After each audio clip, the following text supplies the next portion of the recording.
travers cette manière complémentaire et supplémentaire de penser le rapport de soi à l'autre, ce qui est intéressant, c'est qu'on voit que le stoïcisme contemporain est non seulement une adaptation aux problématiques actuelles, mais aussi une manière d'avancer et de faire fructifier encore un peu plus la tradition stoïcienne, ce qui est d'autant plus intéressant. Ouais, peut-être.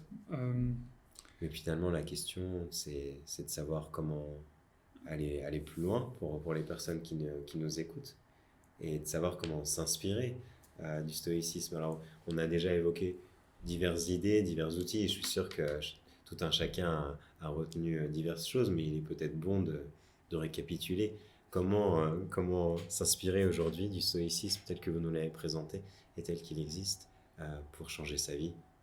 Oui, alors je rappellerai deux traits saillants du stoïcisme considéré comme mode de vie.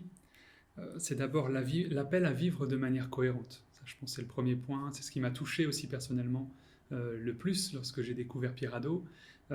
C'est les questions que l'on doit se poser finalement lorsqu'on lit les textes stoïciens. C'est vivons-nous de manière cohérente ? Est-ce que nos actions sont en adéquation avec la personne que nous voudrions être ? Et ça, c'est une question typique de l'éthique des vertus, justement. Donc nos actions ne sont pas forcément en adéquation avec ce que l'on me dit que je dois faire, mais à ce que je pense être juste de faire, ou à ce que je pense être courageux de faire, etc. Et finalement, les désirs qui motivent nos choix de vie, notre mode de vie, correspondent-ils au mode de vie que nous défendons ? Et donc là, on n'est pas dans le ressort de la culpabilité qui peut tenailler certains d'entre nous du fait de nos pratiques, mais au contraire d'une aspiration tout à fait positive vers un idéal de vie. Tout à fait. Et l'objectif, je dirais qu'il est, pour reprendre des mots de Pierre Hadot, dans la philosophie comme manière de vivre, un très bel entretien avec Jenny Carlier et Arnold Davidson, Pierre Hadot dit ceci: moi, mon objectif, c'est de vivre, je cite, une vie plus consciente, plus rationnelle, plus ouverte sur les autres et sur l'immensité du monde. Et là, on a regroupé en une phrase les différentes dimensions du souci de soi, du souci de l'autre et du souci du monde dans lequel nous vivons, qui ressurgissent et qui apparaissent comme un objectif de vie, qui va nous permettre d'atteindre le bonheur, en tout cas une pleine réalisation de soi.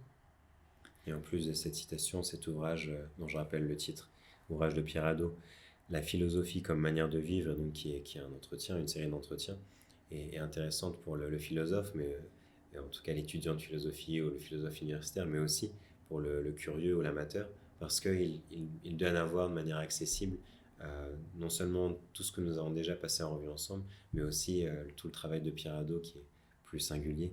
Et donc c'est une bonne porte d'entrée dans le stoïcisme et dans son renouveau.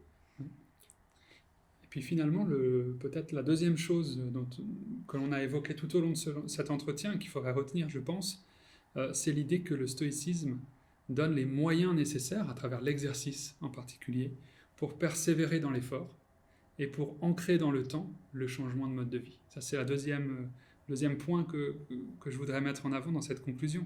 C'est-à-dire que le stoïcisme, c'est une philosophie de la vie quotidienne qui prend en compte les différentes dimensions de l'existence humaine, non seulement le rapport à soi, mais aussi le rapport à l'autre, à la cité, et puis, de manière encore plus large, le rapport au monde dans lequel nous vivons et dont nous faisons partie. Et puis dans ce cadre-là, je pense qu'on peut parler effectivement d'un stoïcisme vert.